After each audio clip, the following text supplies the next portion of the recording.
ஏங்க நல்ல வாசனை வருது. என்ன சோப் யூஸ் பண்றீங்க? நான்சென்ஸ். Get out. சரிங்க.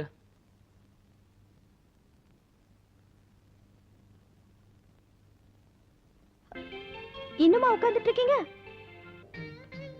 நான் பாவ மன்னிப்பு வாங்காம இந்த இடத்தை விட்டு போக என் மனசு இடம் கொடுக்கலீங்க. பாவ மன்னிப்பா? எதுக்குங்க? நீங்க சின்ன பொண்ணு, வயசு பொண்ணு. உங்களை தூக்கி தண்ணில போட்டு செய்யாத அநியாயங்களா செஞ்சுட்டு நியாயங்களா? நீங்களே சொல்லுங்க, நியாயங்களா? நான் என்ன செய்யணும்? உங்க அப்பா அம்மா வரணும். உங்க புடவைய உறவினர் பத்தி அவங்க கிட்ட சொல்லி நான் மன்னிப்பு கேட்கணும். ஐயோ, இத பத்தி எங்க அப்பா அம்மா கிட்ட வேற சொல்லணுமா? என் மனசுல இருக்க பாரத்தை நான் இறக்கி வைக்க வேணாங்களா? ஒரு மண்ணு வேணாம், நீங்க போனா போதும். அது எப்படிங்க? ஒரு பொண்ணு, அதுவும் கல்யாணம் ஆக வேண்டிய பொண்ணு, புடவை இல்லாம தண்ணியில நிக்க வச்சுட்டேனுங்களே. ஐயோ, ஊரை குட்டி தமக்கடிச்சு நீங்களே இதை சொல்லி தொலைப்பீங்க போல இருக்கே. அப்போ இந்த விஷயத்தை இப்படி அமைக்கலாம்ங்களா? Please go.